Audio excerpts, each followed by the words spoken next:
Selam, kanalıma hoş geldiniz. Bugün sizinle yumuş yumuş pofuduk bir çanta öreceğiz. Bir süre önce tavşan çanta tarifi paylaşmıştım. Pamuklu bir iple örmüştük ve çok fazla soru gelmişti. Kadife iple örersek nasıl olur diye. İşte bakın böyle oldu. Tabii ki tarif aynı değil. Farklı sayılarla ördüm bunu. O yüzden yeniden bir video çektim sizin için. Bir değişiklik yaparak burnuna da minik bir kalp kondurdum bu sefer. Benim çok hoşuma gitti. Şöyle iki renk çalıştım. İstediğiniz renkte tercih edebilirsiniz. Eğer siz de beğendiyseniz videoya başlayabiliriz.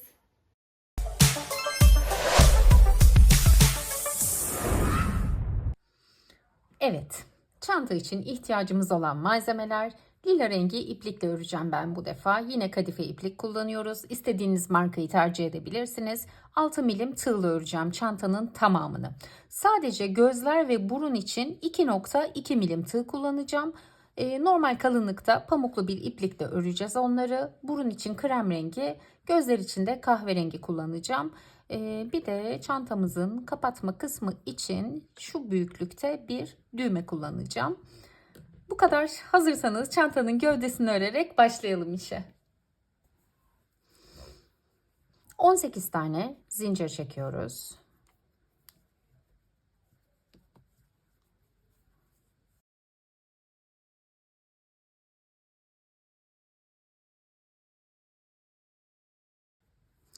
İpliği tığıma doladım ve 3. zincirin içine bir tane yarım trabzan ördüm. Yandaki zincire yine bir tane yarım trabzan ördüm. Sıra sonuna kadar her ilmeğin içine bir tane yarım trabzan örüyoruz. Sonda bir tane ilmeğimizi boş bırakıyoruz. Yani toplam 15 tane yarım trabzan örelim.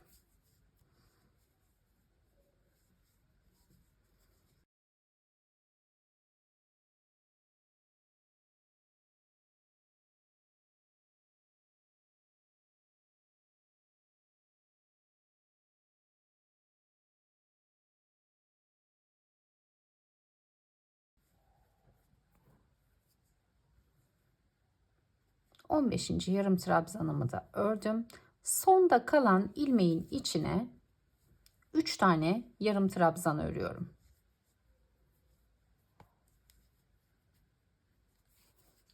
2 ve üçüncüyü de ördüm. Parçayı elimde bu şekilde ters çevirdim. Şimdi ilmeklerin karşı tarafından örerek devam edeceğim.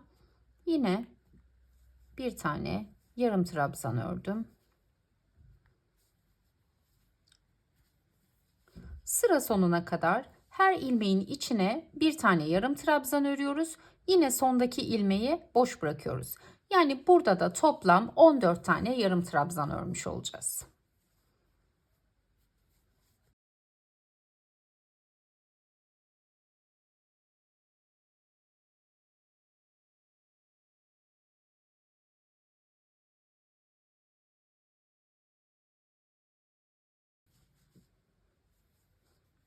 14. yarım trabzanımı da ördüm ve sonda bıraktığım ilmeğin içine 2 tane yarım trabzan örüyorum. İlk yaptığım yarım trabzanın tepesine ilmek kaydırma yaparak bağlandım. Yeni tura başlamak için 2 zincir çektim.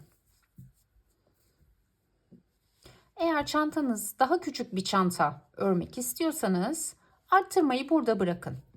Dümdüz örmeye devam edin. Ama ben bir tur daha arttırma yapacağım. Biraz daha büyük olsun istiyorum çünkü. Zincirin dibinden itibaren örmeye başlıyorum. Şu an elimde 34 tane ilmek var. Bunu 36'ya çıkaracağım. Bunun için zincirin dibinden itibaren örmeye başlıyorum. Toplamda 16 tane yarım trabzan örüp bir tane arttırma yapacağım.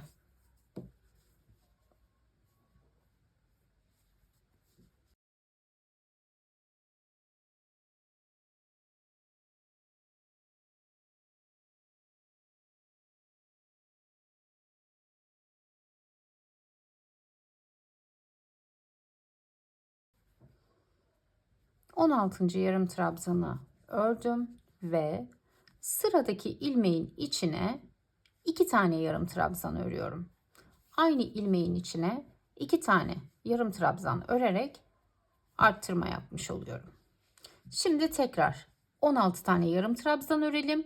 Sonda kalan ilmeğe de bir tane arttırma yapalım.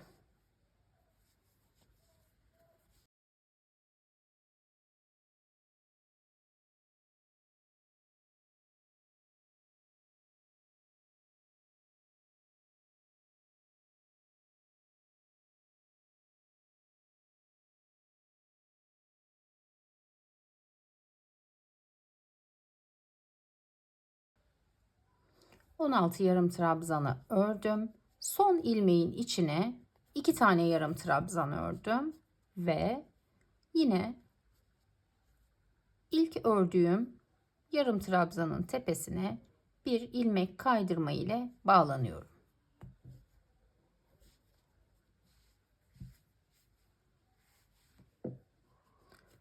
Bu şekilde. Benim için bu ebat yeterli.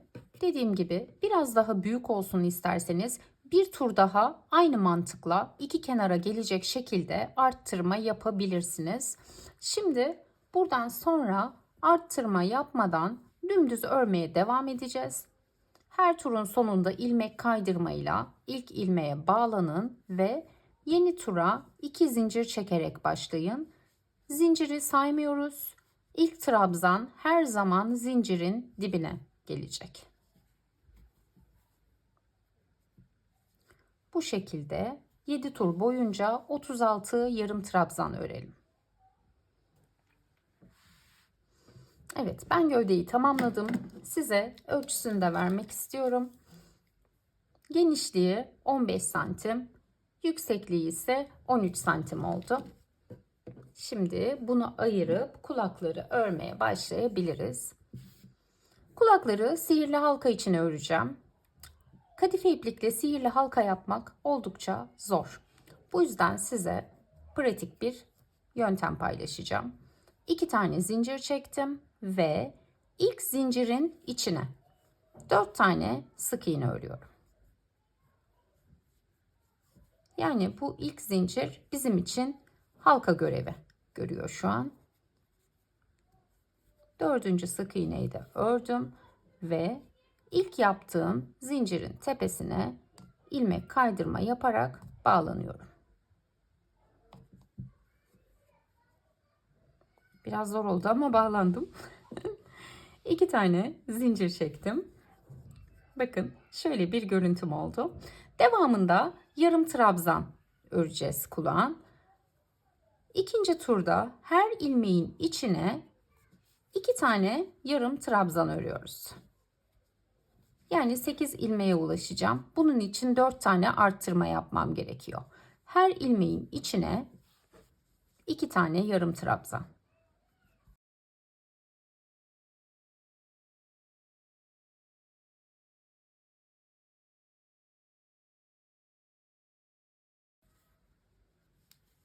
Son arttırmamı da yaptım ve ilk yaptığım yarım trabzanın tepesine bir ilmek kaydırmayla bağlandım. 2 zincir çektim. Şimdi bu turda 10 trabzana ulaşmak istiyorum. 10 ilmeğe ulaşmak istiyorum. Bunun için yine zincirin dibinden itibaren örmeye başladım. 3 tane yarım trabzan ördüm. Bir tane arttırma yaptım.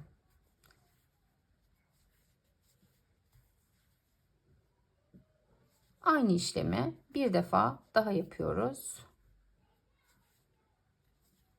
2 3 tane yarım trabzan ördüm. Sıradaki ilmeğin içine 2 tane yarım trabzan örüyorum. Ve böylece 10 ilmeğe ulaştım. Yine ilmek kaydırmamı yaptım ve 2 zincir çekerek yeni tura başlıyorum. Şimdi arttırma işlemi yapmadan 10 tane yarım trabzan öreceğiz 4 tur boyunca. Yine her turun sonunda ilk ilmeği ilmek kaydırmayla bağlanalım ve yeni tura 2 zincirle başlayalım. Zincirleri hiçbir zaman trabzan olarak saymıyoruz. O yüzden onun dibinden yapıyoruz ilk yarım trabzanımızı. 4 tur boyunca 10 yarım trabzan. Evet, son turu da tamamladım ve ilmek kaydırmamı yaparak ipliğimi kesiyorum. Dikiş için biraz uzun bırakabilirsiniz ipliği. Şimdi aynısından bir tane daha örelim. İkinci kulağı da ördüm. Şimdi kulakları bir kenara koyuyorum ve gözlerle burnu öreceğiz. Burun için küçük bir kalp öreceğim. Bunun için krem rengi ipliğimi ve 2,2 milim tığımı aldım. Sihirli halka içine 3 tane zincir çekiyorum. Zincirin içine öreceğiz. Söyleyeceğim her şeyi. İpliği tığıma 2 defa doladım. Çünkü üçlü trabzan yaparak başlayacağım. 3 tane üçlü trabzan yapıyorum.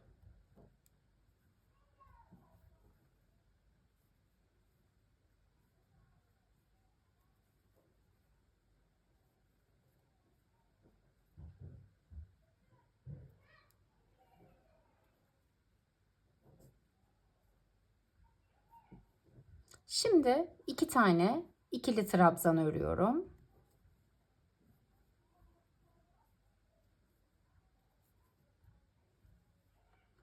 Bir zincir çektim ve bir tane üçlü trabzan ördüm. Şimdi bir zincir daha çektim ve 2 tane ikili trabzan örüyorum.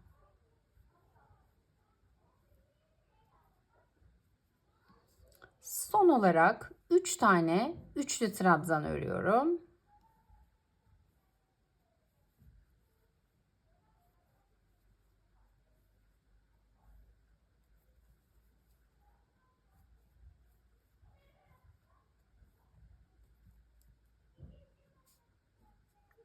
Bakın şu şekilde hepsi halkamın içinde.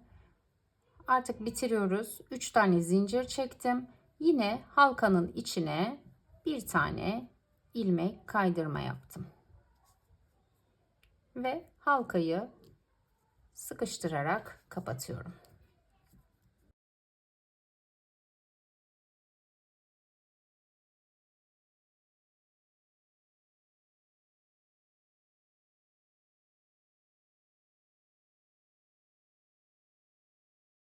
Bakın şöyle bir minik kalbimiz oldu.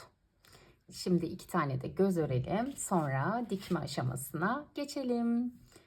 Gözler için kahverengi iplik ve 2,2 milim tığımı aldım tekrar. Sihirli halka içine 6 tane sık iğne örüyorum.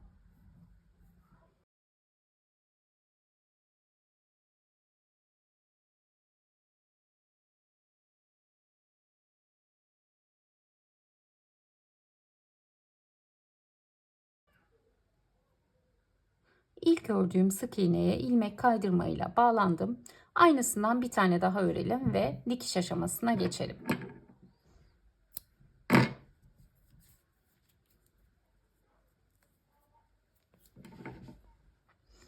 Evet, gözler de hazır. Kulakları dikerek işe başlayalım.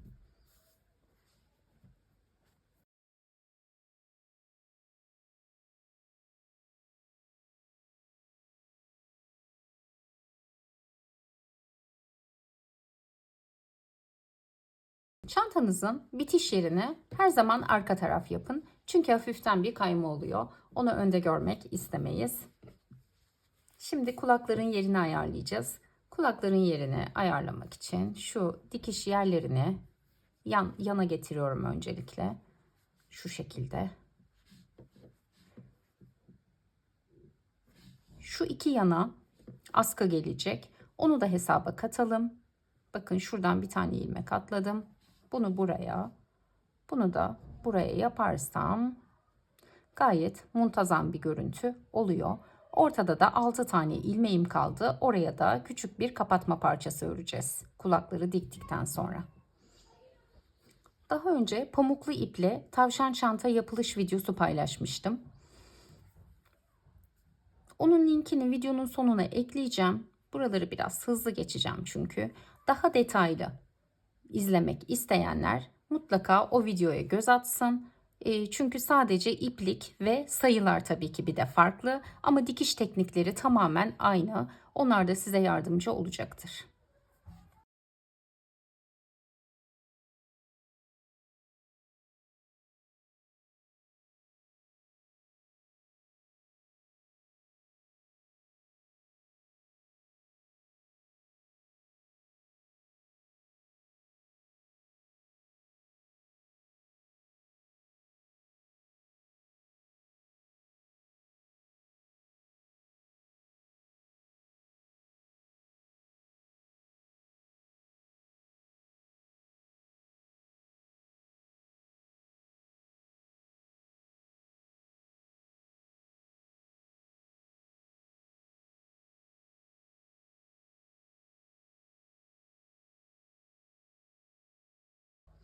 Evet, kulakları diktim. Şimdi çantamızın kapama parçasını örelim. Şuradan ipliğimi ekledim ve 2 tane zincir çektim. Zincirin dibinden itibaren 6 tane yarım trabzan örüyorum.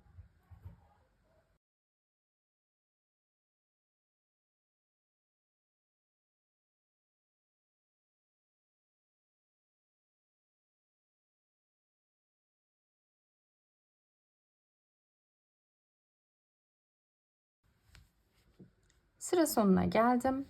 2 tane zincir çektim. Geri döndüm ve yine 6 tane yarım trabzan öreceğim. 4 tur yapalım bu işlemi. Toplamda 4 tur 6 yarım trabzan. 4 tur 6 yarım trabzan ördüm. 2 zincirimi çektim ve 2 tane yarım trabzan ördüm. Düğmemin iliği için 2 zincir çektim. 2 tane atladım ve yine 2 tane yarım trabzan örüyorum.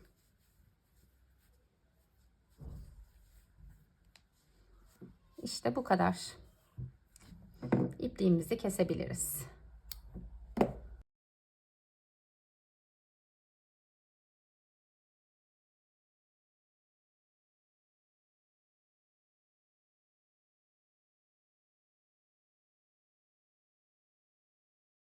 Şimdi tam iliğin karşısına denk gelecek noktaya bir tane düğme dikelim.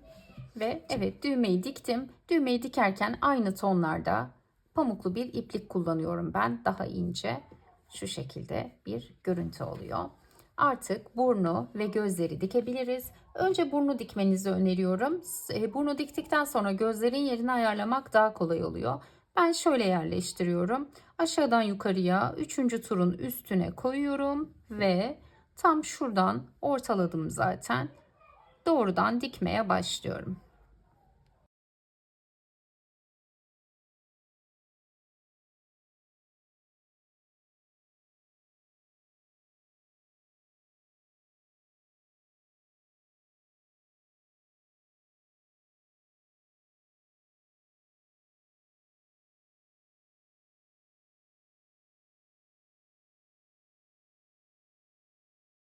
Burnu diktiğimize göre artık gözlerin yeri daha da kolay.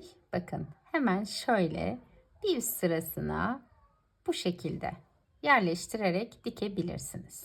Evet, gözler hazır, burun hazır, tüm detaylarını hallettik. Son olarak çantamızın askısı kaldı. Askıyı ben önceden hazırladım. Kordon yapım tekniğini daha önce paylaşmıştım. Tüm çantalarda aynı tekniği kullanıyorum ben. O yüzden her videoda sıfırdan göstermiyorum. Ama o videonun linkini hem açıklama kısmına hem de videonun sonuna ekleyeceğim. Oradan izleyerek kolaylıkla yapabilirsiniz.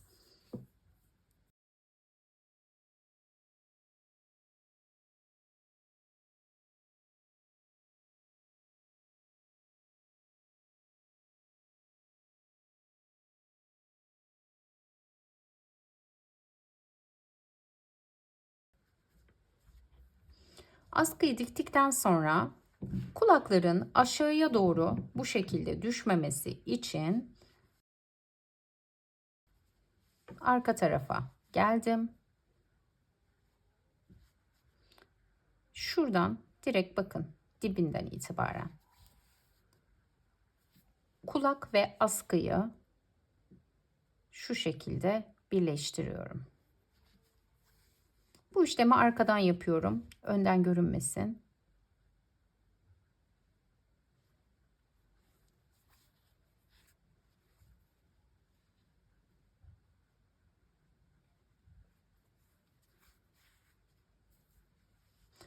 Şöyle 2 tur yaparsanız yeterli olacaktır. Şöyle bir görüntü olacak. Bunu yapmazsanız kulaklarınız öne doğru düşer ve bu rahatsız edici bir görüntü oluyor.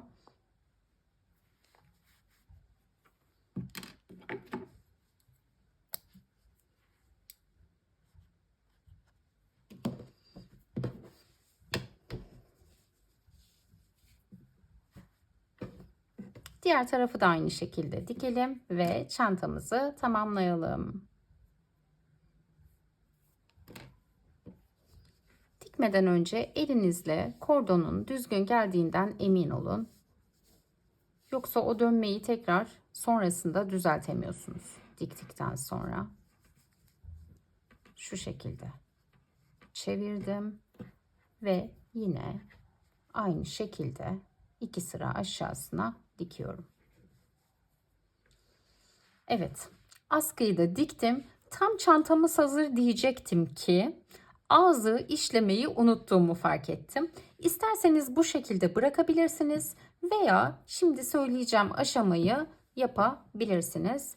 Normalde burnu diktikten sonra ipliğimizi kesmeden yapacaktık bunu. Öyle yaparsanız çok daha kolay olacaktır sizin için. Şuradan aşağıya doğru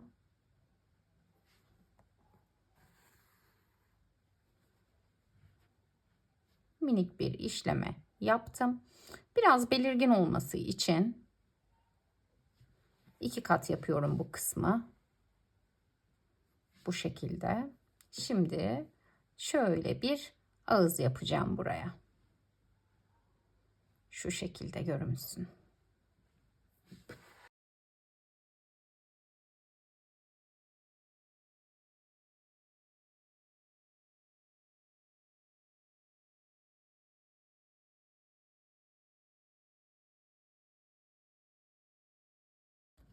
Evet, ipliğinizi tabii içeriden sağlamlaştırmayı unutmayın.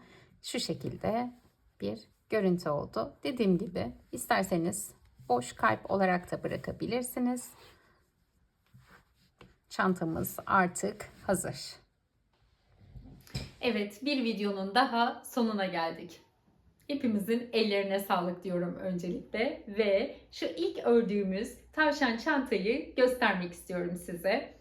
Bu da bugün ördüğümüz.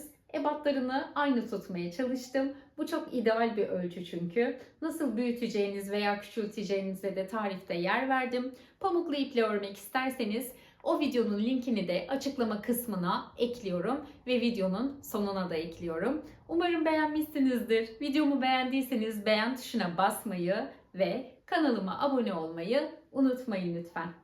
Yeni videolarda görüşmek üzere. Hoşça kalın.